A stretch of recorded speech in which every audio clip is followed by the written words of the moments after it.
안녕하세요. 오늘도 와주셔서 감사드리고요. 바로 사연을 읽어보겠습니다. 안녕하세요.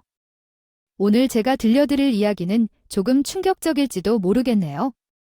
긴 이야기가 되겠지만 오늘 전할 이야기는 저희 어머니의 인생과 관련이 있답니다. 전 살면서 힘든 순간이 오면 엄마가 살아왔던 인생 이야기를 떠올리곤 하거든요. 그러면 지금 내가 겪는 고통은 아무것도 아니라는 생각이 들었죠. 어머니는 정말 그만큼 힘든 인생을 사셨거든요. TV에서 나오는 막장 드라마는 저리 가라고 말할 정도였죠. 엄마는 결혼하고 그리 좋은 생활은 못 하셨어요. 바로 아버지라고도 부르기 싫은 사람 때문인데요. 아빠는 결혼하고 어린 저를 두고도 보증을 잘못 선 바람에 우리 가족을 빚더미 속에서 살게 만든 것입니다. 사람이었거든요. 그런데 더 웃긴 건 자신이 빚을 만들고 나서 빚쟁이들을 핑계로 집을 나간 겁니다. 엄마에게는 절대로 자신을 찾지 말라고 말하면서 말이죠.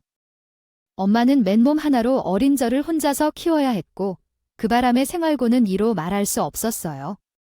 그때는 저도 너무 어린 탓에 기억이 나는 것은 많지 않았지만 항상 배고팠던 것은 기억하고 있습니다. 그렇게 힘든 생활을 이어가고 있는 도중에 사건은 일어나죠. 아빠를 찾는 빚쟁이들이 어떻게 집을 알았는지 찾아왔거든요. 사실 아빠가 도망가고 난 뒤에는 생활고로 인해 있던 집에서 보증금을 빼고 월세로 이사를 했거든요. 그런데도 저희를 찾아왔던 겁니다. 여기, 당신 남편이 진 빚을 한번 보라고. 아, 이렇게 빚을 져놓고 도망을 가 당신들이 그러고도 사람이야? 남편이 진 빚이라도 연대 책임으로 당신이 갚아야지. 이런 당연한 사실을 모른 채 하면서 감히 이사를 가 내가 못 찾을 줄 알았어요. 지금이라도 당신 남편 빚. 당신 몸으로 일해서라도 갚아. 아, 자 따라와요. 덩치 큰 사람 2명을 데려온 아주머니는 너무나 무서웠습니다. 당시 제 나이도 얼마 되지 않았어요. 갓 고등학교에 진학했을 무렵이었으려나. 아무튼 엄마는 결국 아빠를 대신해서 월급도 받지 못하는 신세로 식당에서 일을 하게 되었죠. 그렇게 한 3년을 넘게 일해서 빚을 탕감했던 것 같아요. 사실 그분들은 생각보다 나쁜 사람들이 아니었어요. 이 중에서 가장 나쁜 사람이라면 빚을 지고도 책임지지 않고 도망을 친 아빠였죠. 처음 그분들은 속으로 내심 엄마가 며칠 안 가서 도망칠 줄 알았다고 해요. 그만큼 고되고 일이 많았던 가게였기에 자기네들은 도망친 엄마가 어떻게든 아빠를 찾아올 것이라 굳게 믿었다고 하더군요. 또 남편이라는 작자가 이렇게 자기 부인을 잡고 있으면 집에 남은 애를 돌보기 위해서라도 나타나겠지 싶었다고 하지만 1년이 지나도 아빠는 나타나지 않았고 2년이 지났을 무렵에는 오히려 엄마와 저를 치근하게 바라보았죠. 그래서 그들은 월세라도 아끼라며 우리에게 자신들의 집에 방 한 칸을 내어주었어요. 어찌 보면 채무자와 채권자로 만나 기이한 인연을 맺게 된 거죠. 엄마도 아빠가 그렇게 짐을 나간 다음에는 저와 엄마 둘만이 오롯이 가족이라 부를 수 있었거든요. 그래서 이모와 엄마는 서로 친자매 그 이상의 끈끈한 사이가 되었어요. 저도 엄마와 마찬가지로 이모가 정말 친가족처럼 느껴졌고요. 처음에는 좋지 않은 일로 알게 됐지만 이제는 함께 어려움을 견디며 더 가까워졌다고 해요. 되었지만 남들 눈에는 어떻게 보일지 몰라도 지금은 정말 좋은 사이랍니다. 하지만 행복한 시간은 그리 오래가지 않았어요. 이모는 평소에도 디스크가 있으셨는데 갑자기 심해져서 잘 걷지도 못하는 상태가 되었거든요. 저는 그럴만하다고 생각했어요. 좋지도 않은 허리를 가지고 가게 일을 한다며 무거운 그릇을 하루 종일 들고 다녔으니까요. 사람의 몸은 어찌 보면 소모품인데 너무 심하게 사용해서 그 수명이 다한 거죠. 자신의 몸이 더 이상 일을 할 수 없겠다 판단이 된 유무는 가게를 우리 엄마에게 인기했습니다. 자, 내가 이제 여기 사장이야. 내가 이렇게 된 건 모든 애 탓이니까 너무 그리 속성이 하지 말고 자네 도움으로 내가 지금까지 버틸 수 있었던 거니까.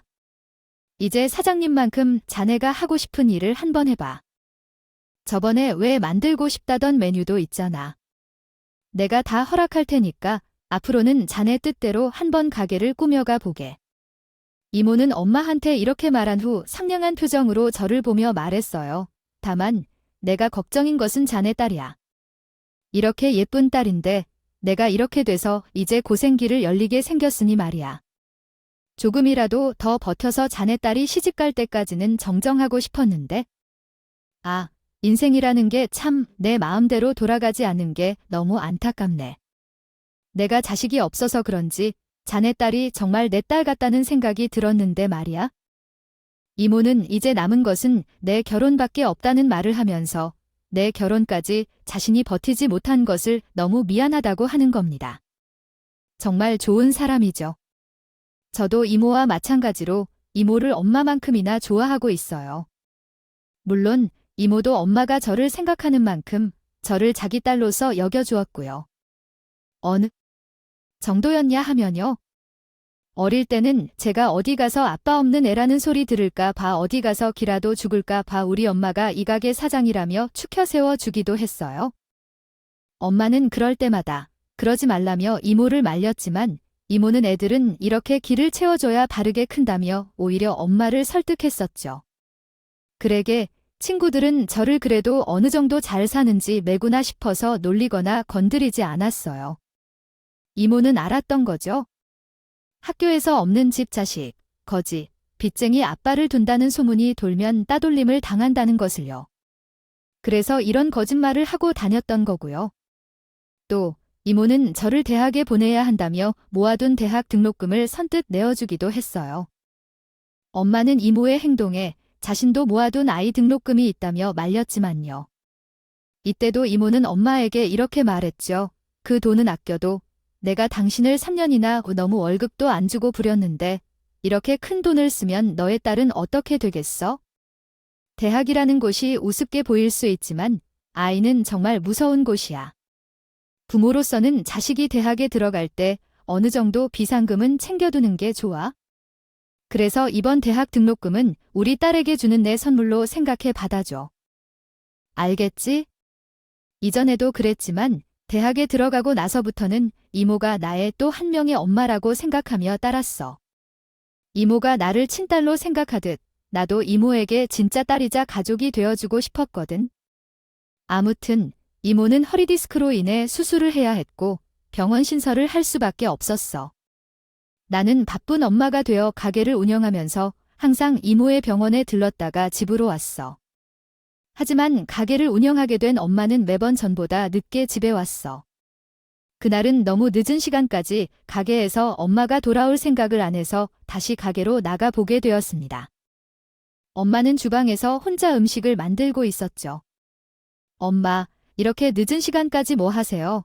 이모도 병원에 계신데 마당에 엄마까지 쓰러지시면 나 정말 힘들어.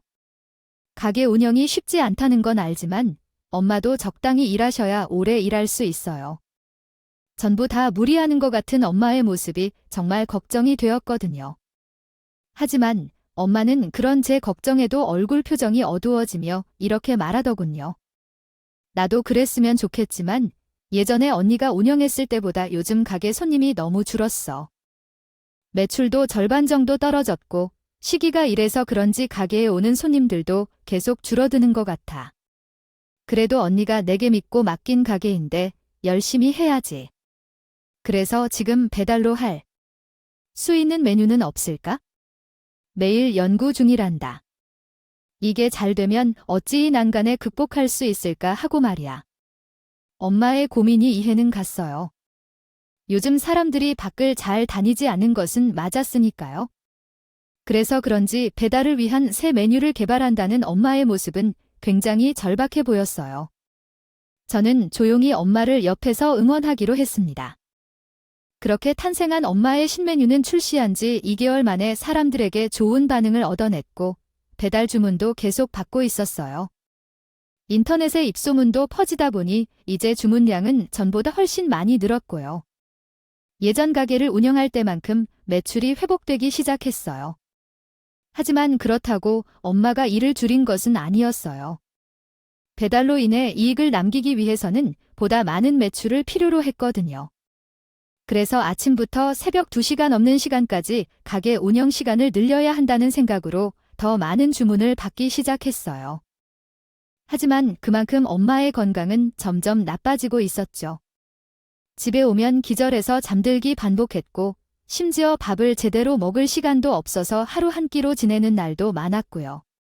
이때 저는 결혼한 지 5년 차 정도 되는 남편을 두고 있었는데, 제가 엄마가 너무 걱정된다고 말하니 남편이 이렇게 말하는 겁니다.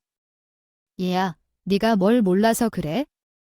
아, 요즘같이 힘든 시기에는 아픈 이라도 더 땡겨서 벌어야지. 이렇게 반응이 좋은데 가게 운영 시간을 줄인다고 말이 되는 소리를 해라. 나도 나가서 돕고 있는데 3시간은 더 해도 상관없다니까? 그리고 장모님 연세가 얼마나 되는데? 그 정도 아프다고 걱정하냐? 원래 나이 들면 다 아픈 거야. 우리도 저 나이 되면 장모님처럼 몸이 아픈 게 정상이라고 이야기하더라고요. 그리고 지금 그나마 건강할 때 돈을 벌어야 해. 병원에 가야 될 때 돈이 없어서 빌빌거리지 않을 테니까.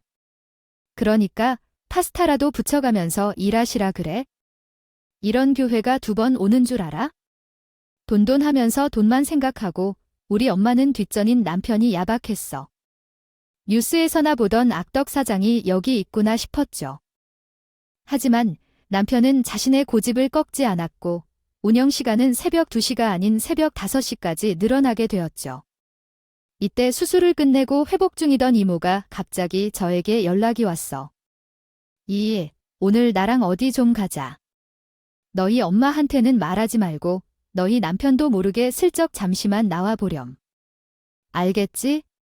엄마에게 절대 말하지 말고 조용히 와보라고. 이모의 말을 왠지 찜찜한 기분으로 나가 제됐죠. 앞서 말했듯이 2분은 서로 숨기는 것 같더라고요. 것이 없는 사이였거든요. 친자매 이상의 사이에서 비밀이란 있을 수 없었는데 갑자기 비밀스럽게 저를 부르니 의심이 생기는 건 당연했어요. 그렇게 이모를 찾아가니 저를 병원 인근의 4층 건물로 데려가는 거예요. 이모는 병원에서 생활하면서 침대에 누워서도 창문 밖으로 지나가는 사람이 이 건물로 얼마나 들어가는지 세고 있었답니다. 그렇게 계속 지켜보다 보니 생각보다 목이 좋은 건물이라는 것을 알게 되었고 건물을 엄마의 명의로 사겠다 마음을 먹었다고요. 내가 병원에만 이렇게 있으니까 너무 지루해서 지나가는 사람들을 세워봤지? 저 건물이 겉으로는 허름해 보이는데 생각보다 사람들이 많이 들어가더라고. 저기 밑에 있는 가게 보이지? 하루는 저기서 음식을 사와달라고 간병이 내게 부탁했는데 우리 집보다 훨씬 맛이 없더구나. 그런데도 사람들은 저기서 많이 사 먹었지? 그게 왜겠니? 여기 이렇게 병원은 있는데 주변에 갈 만한 가게가 많지 않으니 그냥 저런 곳에라도 가는 거야? 그래서 생각했지? 내가 저 건물을 우리 동생한테 줘야겠다고 말이야. 아이 너 더 ICP네. 엄마가 음식 솜씨 하나는 정말 끝내주게 좋잖아. 입소문 타면 정말 괜찮겠다고 생각했어. 그리고 건물을 바라보던 시선을 돌려 저를 강하게 쳐다보면서 말을 이었어요. 너도 알 거야. 내 엄마가 그렇게 단호한 사람이 못 되는 것을. 내가 참 많은 사람을 봤지만 너희 엄마 같은 사람은 절대 자기 것을 남한테서 지킬 수 없을 거다. 세상에는 착한 사람 등쳐먹는 인간들이 너무 많거든. 너한테는 미안한 말이지만 너희 아빠가 그 대표적인 사람이지. 그러니까 이렇게 너를 조용히 불러서 알려주는 거야. 너만 알고 있으라고. 혹시라도 내가 잘못되면 안 놀아도네. 엄마를 지켜줘야지. 평생을 나 때문에 가게에서 살았던 여자다. 너희 엄마가 말년에는 그래도 좀 편하게 살아야 하지 않겠어? 이 건물이라도 가지고 새라도 벌면 조금 여유로워지겠지? 이모는 자기 탓에 평생 가게에 얽매여 벗어나지 못하는 엄마의 삶이 안타깝다고 했어요. 엄마의 운명이 비틀린 것이 자신의 탓이라고 말이죠. 우린 그렇게 생각하지 않는데도 말이에요. 이모 엄마도 나도 이모를 절대 미워하지 않아요. 우리가 이렇게 살 수 있었던 건 그대 이모가 우리를 그렇게 받아주지 않았다면 우린 지금보다도 더 힘든 삶을 살고 있었을 거예요. 그러니까 이모가 우리에게 엄마한테 미안해할 필요 절대 없어요. 그리고 고맙습니다. 제가 이모의 친자식은 아니지만 정말 저는 이모가 돌아가실 때까지 효도할 거예요. 제가 고마운 마음에 눈물을 흘리며 말을 하자 이모는 머리를 쓰다듬어 주시면서 말했죠. 나야말로 너희에게 평생 고마움을 느낄 거야. 아니, 어이가 없었다면 난 남편을 잃고 쉽게 무너졌을 테니까. 그리고 우리는 이제 가족이잖니? 가족끼리는 원래 서로 고맙다는 말은 하지 않는 거다. 그러니 너무 그렇게 고개 숙이지 않아도 괜찮아. 전 그런 이모의 말에 우리 가족이 이모와 보통연으로 묶인 사이가 아니라는 것을 한 번 더 느낄 수 있었죠. 하지만 이번에도 인생은 제 마음대로 흘러가지 않더군요. 남편은 어디서 알았는지 엄마가 건물을 가지게 되었다는 소식을 듣고는 갑자기 잘 다니던 회사를 그만두겠다는 거예요. 아, 내가 회사를 다닐 필요가 있어? 장모님이 이제 건물주가 되면 돈 안 벌어먹고 살 수가 있을 텐데 이제 내가 당신이랑 결혼한 덕을 좀 봐야지. 나 같은 사위가 어디 있어? 아, 지금까지 회사에서 돈 벌면서 집에 가져다 주지. 장모님 가게가 바쁘다고 배달 일도 했지? 심지어 가게가 바쁜 날은 나도 나가서 일했으니까 어느 정도 보상은 줘야 하지 않겠어? 우리가 남도 아니고 그런 남편이 아주 우습게 느껴졌죠. 남편은 이미 그 건물이 자기 것이냐 굴었으니까요. 아주 옆에서 상상의 나래를 펼치면서 제게 이것저것 말을 하는데 정말 밉상이었습니다. 그리고 엄마에게 절대 말하지 말라고 했는데도 굳이 가서 엄마에게 이 사실을 알리더군요. 엄마는 아무 표정도 없이 남편을 바라보았죠. 장모님, 저도 사람입니다. 장모님 가게 바쁠 때 어느 누구보다 열심히 와서 일했고요. 회사를 다니면서 가정도 열심히 보살펴고 금쪽 같은 장모님. 딸인 내 마누라를 알뜰살때 모셨습니다. 그런데 제게 아무 말도 없이 이렇게 넘기시겠다고요? 정말 너무하십니다. 사실 엄마와 저는 남편의 이러한 태도가 이해가지 않았어요. 이모가 자신에게 준 건물도 아닌데 자기가 받은 대신 자기도 지분이 있다고 말하니까요. 남편은 아무 말도 없는 엄마에게 배신감을 느낀다면서 집에서 화까지 내더군요. 저는 어이가 없었으니 그 말에 대꾸도 하지 않았고요. 그러자 점점 엄마의 부탁에도 자신은 바보다면서 매몰차게 거절하더군요. 마치 우리 가족을 자신의 삶에서 끊어내듯이 말이에요. 그러던 어느 날이었어요. 늦은 시간에 갑작스럽게 제게 전화가 왔습니다. 한 통이 왔죠. 핸드폰에 찍힌 번호는 엄마 번호였고 저는 평소와 같이 전화를 받았어요.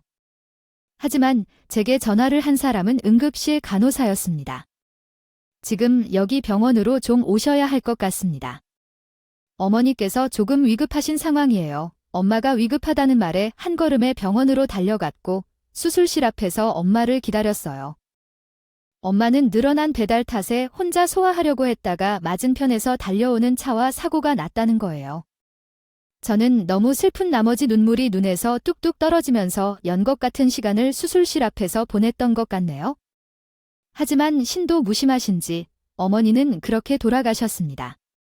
고인에게 마지막 인사라도 건네시죠. 의사의 청천벽력 같은 말을 들어간 장소에는 흰 천에 덮인 채 파스 범벅이 된 팔이 미죽 튀어나와 있는 엄마가 있었어요. 전 옆으로 나온 엄마의 팔을 보고 더 눈물이 쏟아졌죠. 이렇게까지 힘들게 살 필요가 어디 있었는지 묻고 싶었거든요. 하지만 이제 대답을 할 수 없는 사람이 되었죠. 엄마, 이렇게 허망하게 갈 거면서 왜 그렇게 힘들게 살았어요? 왜 우리 이제 앞으로 잘 살아갈 일만 남았는데 왜 그렇게 힘들게 사셨냐고요? 남은 사람은 어떻게 해 나만 이렇게 두고 가면 어떻게 사냐고. 엄마 다시 돌아와요네. 너무 슬프면 원망이 먼저 나온다고 하더니 그 말이 딱 맞더라고요. 누워서 더는 대답이 없는 엄마를 눈앞에 두고 저는 소리를 지키면서 다시 일어나라 말했죠. 그렇게 얼마나 지났을까요? 제 연락을 받은 남편이 그제야 어슬렁어슬렁 병원에 나타났고 돌아가신 엄마를 보면서 이렇게 말하는 거예요. 얘야, 장모님 유언 같은 건 없었어. 그동안 벌어놓으신 것들이 제법 될 텐데 분명 받았다는 건물 말고도 숨겨둔 재산이 엄청 많으실 것 같단 말이야. 저번에 내가 매출 슬쩍 보니까 장난이 아니었다고. 이왕 가신 분은 가신 분이고 산 사람은 어떻게든 살아야 하는 법 아니겠어? 내가 그렇게 장모님 일을 도왔는데 유선 하나 없다는 건 아니겠지? 이렇게 돌아가시기 전에 나한테 건물 한 층이라도 주셨어야지. 나도 그 정도를 도왔으면 자격이 있는 거 아니야? 일하면서 배달까지도 없는 그런 사위가 세상이 어딨어? 나니까 도와줄 수 있었던 건데 엄마를 잃은 슬픔에 잠긴 저를 두고도 남편은 돈 타령이나 했습니다. 저는 그런 남편의 말에 화가 치밀어 올랐죠. 당신 지금 막 돌아가신 우리 엄마 앞에서 할 말이 고작 그거밖에 없어. 당신이 그러고도 사람이야? 고인을 앞두고 그렇게 자기 돈 타령, 자기 입장을 말할 수 있냐고? 당신이란 사람 너무 질린다. 어쩜 그리 정말 사람 같지도 않을 수가 있니? 그딴 말 하려면 여기서 당장 나가. 우리 엄마 편히 가실 수 있게 나가란 말이야. 제가 남편의 등을 떠밀자 남편은 자기도 화가 났다는 듯이 소리를 치는 거예요. 아, 내가 어디 틀린 말이라도 했어? 아이, 그럼 질질 울면서 아이고 하면 죽은 사람이 돌아오기나 한데. 아니잖아. 나는 울 엄마가 돌아가셔도 그렇게 할 거야. 그리고 개선은 제대로 해야지. 아, 내가 도와준 게 얼만데 지금 그걸 이렇게 슬쩍 넘기려고 하냐? 아무튼 장모님 숨겨둔 재산, 그건 찾는 사람이 임자니까 그렇게 알아. 내가 당신 같은 사람이랑 부부라고 살았던 게 정말 후회된다. 우리 엄마요, 세상을 떠난 지 1시간도 되지 않은 상황이었습니다. 남편은 산 사람과 죽은 사람 이야기를 하면서 엄마가 남긴 재산만 말하는데 그 입을 어찌나 찢어버리고 싶던지. 저는 이렇게 슬픈데 눈물 한 방울도 흘리지 않는 남편을 노려보면서 저는 다시 나가라고 소리쳤어요. 전 대체 왜 이런 놈을 가족이라고 남편으로 두었는지 스스로가 정말 한심해지더군요. 그렇게 남편에게 소리를 칠 때였어요. 입원한 병원에서 급하게 왔는지 허리를 부여잡은 이모가 쓰러질 때 놀면서 다가오시는 거예요.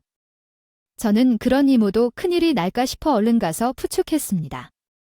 그리고 우리 둘은 서로를 한동안 부둥켜 안고 어떡하냐며 병원 복도에서 울 수밖에 없었죠. 그렇게 얼마의 시간이 흘렀는지 이모는 눈물을 삼키며 제가 아까 소리친 연유를 묻더군요. 그의 아까 남편이 한돈 타령 이야기를 전했고 그의 이모는 화가 난 듯 보였습니다. 이모, 이러다가 진짜 남편이 엄마 재산을 다 가로채면 어쩌죠? 건물이고 뭐고 다 빼둬서 자기 것으로 만들겠다고 말하는데 너무 무서웠어요. 어떻게 제가 그런 사람을 믿고 지금까지 살아왔을까요? 전 세상에 그렇게 광기 넘치는 눈은 처음 봤어요. 그러자 이모는 두려움에 떨던 저를 진정시키며 이렇게 말하더군요. 그런 사람 대하는 법을 내가 잘 알고 있다. 그런 도움밖에 모르는 놈은 그 돈으로 미끼를 놓으면 되는 법이야? 그런 놈은 돈 냄새가 나는 기가 막히게 잘 맞거든. 우리는 그 상황을 역으로 이용해서 그 놈을 역으로 보내면 되는 거다. 저는 이모의 말에 물음표가 생겼죠. 무슨 말인지 이해를 못했거든요. 너는 몰랐겠지만 나는 내 엄마가 가게를 잘 운영하는지 살펴보려고 CCTV를 한 번씩 챙겨봤어. 물론 내가 감시로 본 건 아니었지만 아무튼 그땐 남편이 몰래 금고에서 돈을 꺼내는 것을 봤다. 괘씸한 놈이었지? 하지만 굳이 엄마나 너한테 알리진 않았어. 너희 모녀는 그런 놈들을 상대하기에는 너무 심성이 착했으니까. 그리고 내가 받을 충격에 도저히 입이 떨어지지 않았지? 그런데 결국은 그놈이 자신의 본성을 드러내는구나. 역시 사람이라는 건 변하지를 않나 봐. 이모는 엄마에게 가게를 맡기고 나름 걱정이 되었는지 CCTV를 챙겨보면서 남편의 실체를 저보다 훨씬 빠르게 눈치챘던 겁니다. 돈을 빼돌리는 횟수가 점점 많아지는 것을 보면서 더 이상은 이놈을 가만두면 안 되겠다 싶었대요. 그래서 우리는 그때부터 머리를 맞대고 작전에 착수했죠. 우선 남편을 확실하게 감방에 넣기 위한 계획을 세웠어요. 일명 바늘도둑을 소도둑으로 만들자는 작전이었죠. 훔친 액수가 커질수록 남편이 받는 형량도 당연히 늘어날 테니까요. 본때를 보여주자 생각한 거죠. 이모는 제게 한 통장을 보여주며 말했어요. 여기 내가 가진 통장으로 계획을 세우면 될 것 같구나. 얼마 전에 너희 엄마 건물을 타면서 정리했던 통장인데 아무튼 이걸 활용하면서 이 남편을 훨씬 쉽게 꼬드길 수 있을 거야. 아직 내가 통장 정리를 하지 않았거든. 여기 보이는 것처럼 마지막에 적힌 숫자가 어마어마하지. 니은 한 편이라면 이걸 보는 순간 눈이 돌아갈걸. 이모는 건물을 사면서 들고 있던 통장이라며 이제는 돈이 없는 통장을 내밀었던 거죠. 통장은 돈만 정리가 끝났을 뿐 페이지가 아직 남아있는 상태라 정말 돈이 남아있는 것처럼 보였고요. 슬쩍 내용만 살펴보면 정말로 수십억이 들어있는 통장처럼 보였어요. 이모는 이 통장과 엄마가 쓴 듯한 가짜 유언으로 남편을 유인하자고 했습니다. 아니나 다를까 제가 없는 동안 이미 식당부터 집까지 싹 다 뒤진 남편은 엄마의 사무실 문을 어떻게 열었는지 안에 들어가서 뒤지더군요. 하지만 이미 저희가 꾸민 상자를 사무실 한 서랍에 넣어둔 상태였죠. 그리고 저희는 커다란 사물함 안에서 남편이 오길 기다리고 있었고요. 남편은 그렇게 한참을 살펴보더니 우리가 준비해둔 상자를 발견했어요. 그러고는 크게 우는 거예요. 장모님이 정말 숨겨둔 재산이 있었잖아. 얘가 이거 현재 있는 걸 장모님 딸내미도 이건 몰랐을 것 같은데. 워낙 멍청한 딸내미니까 말이에요. 이거 참 대박이다. 대박, 로또나 다름없네. 정말 TV에서나 보던 소시오패스를 보는 것 같은 느낌이 들었죠. 남편의 평소와 다른 모습에 소름이 돋을 정도였으니까요. 그날 이후 엄마의 발인식 날이 되었고 발인이 다 끝난 시점에 남편이 슬그머니 오더군요. 저는 그런 남편을 아는 체도 하지 않았지만 남편은 옆에서 계속 유도신문을 제게 던졌죠. 당신은 어머니 옷에서 뭐 나온 건 없어서? 아우, 왜 사람이 유언장이나 이런 것들은 몸에 지니고 다닌다고 하잖아. 당신 어머니 몸도 안 줬으니 들고 다녔을 수도 있지? 아니면 뭐 다른 이상한 거라도 발견한 건 없냐고. 왜 내 말에 대답을 안 해? 저는 남편이 왜 제게 이런 질문을 던지는지 이미 다 알고 있었죠. 하지만 애써 모른 척하면서 슬픔에 잠겨 있었어요. 아무런 대꾸도 하기 싫었거든요. 그렇게 입관이 다 끝이 났고 남편은 대답이 없는 저를 보면서 씩씩거리더니 집으로 돌아가더군요. 그날 밤이었어요. 야심한 시가 남편은 조용히 침대에서 일어나더니 방문을 열고 나가더군요. 거기다 창고에 있던 큰 삽을 들고 말이에요. 저와 이모는 이미 남편이 움직일 것을 알고 있었기에 그런 남편을 소리 없이 따라갔습니다. 그리고 남편은 역시나 오늘 입관을 마친 엄마의 묘를 향하더군요. 이모는 잡았구나 요놈 하는 표정으로 제게 신호를 주었고 저는 당장 경찰에 신고를 했습니다. 얼마 뒤 엄마의 묘에 도착한 남편은 광기 어린 눈으로 묘지를 파헤치려고 하더군요. 전 그런 남편을 마주하니 섬뜩한 기분이 들었어요. 아니, 어떻게 사람으로 태어나서 돈에 눈이 멀어 죽은 사람을 쉬지는 못하게 만드는지 이해할 수 없었죠. 마치 남편이 그 모습은 예전부터 우리 엄마가 일찍 세상을 떠나길 바란 사람이면 같았거든요.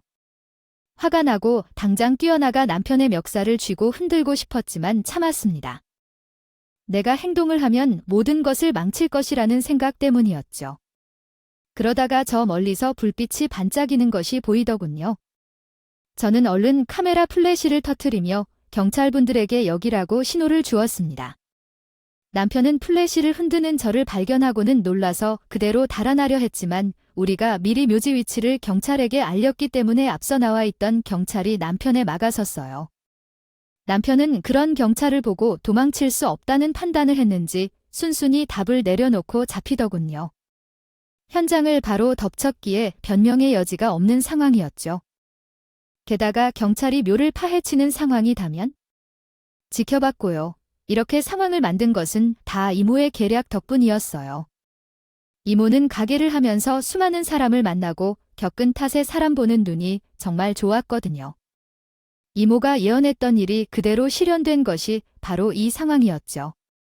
내가 말했지, 저런 놈들은 정말 한결같다고 말이야. 저런 놈을 만난 건 내가 다 옆에서 꼼꼼히 살피지 못한 탓이구나.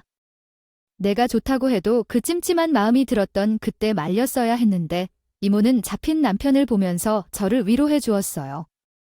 남편이 본 유언장에 적힌 내용은 이러했어요. 하나뿐인 소중한 딸에게 요즘 내 몸이 예전 같지 않아. 이렇게 글을 남겨놓는다. 혹시라도 내가 잘못되면 사무실에 있는 금고를 열어보렴. 금고를 여는 열쇠는 항상 내 바지 안쪽 호주머니에 넣어놓고 다닌다.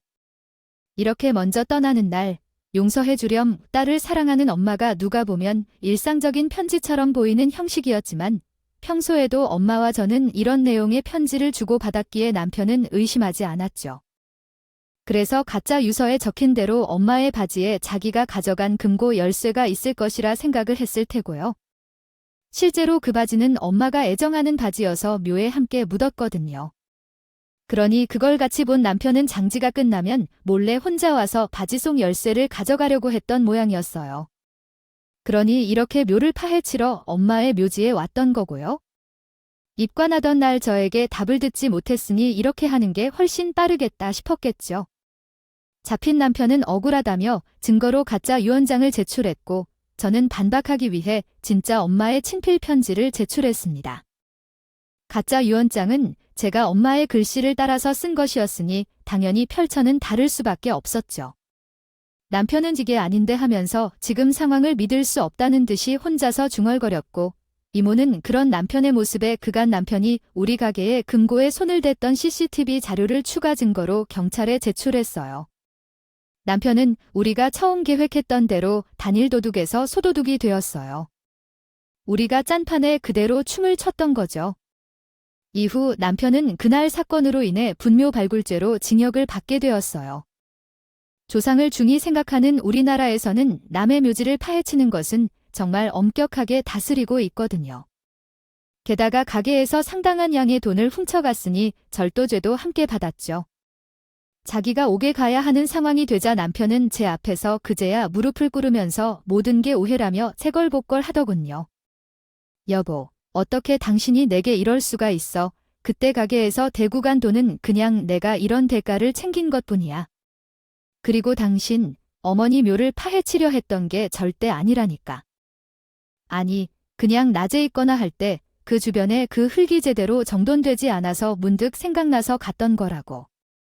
아, 내가 정말 미쳤다고 장모님 묘를 파헤치러 갔겠어. 그러니까 당신이 법정에서 말 좀 해줘. 남편은 이렇게 옥으로 보낼 거야? 당신 그렇게 매정한 사람이었냐고. 참으로 우스운 사람이죠. 그날 경찰이 자신의 행동을 다 지켜본 상황에도 자신의 행동은 모두 타당했다고 말하는 모습이요. 그리고 있지도 않은 거짓을 꾸며서 말을 하는 남편의 모습이 정말로 가증스러웠습니다. 그래서 전 절대 선처하기 싫다는 말을 전했어요. 남편이 징역을 살듯 말든 저는 남편과 더 이상 같이 살지 않을 거니까요. 저런 사람을 남편이라 생각했던 과거의 제 자신이 부끄러웠거든요. 그리고 달라붙는 남편에게는 남편이 엄마에게 했던 행동 그대로 갚아주었어요.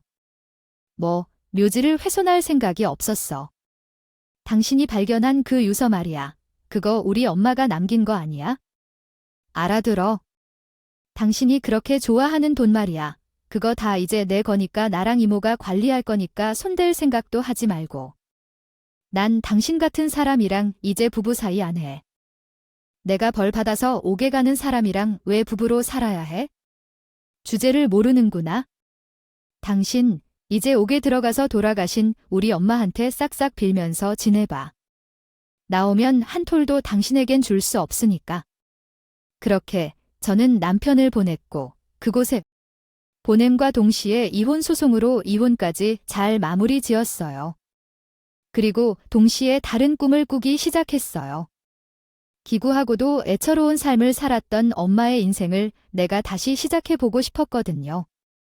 아직 재산과 관련된 문제가 있었지만 엄마의 명의로 된 건물 2층에 엄마의 이름을 내건 식당을 하기로 이모와 이야기를 했어요. 엄마는 평소에도 자신의 레시피를 공책에 적어두는 사람이었기에 엄마의 손맛을 그대로 재현할 수 있었거든요. 이모도 제 이야기를 듣더니 흔쾌히 고개를 끄덕였고요. 참.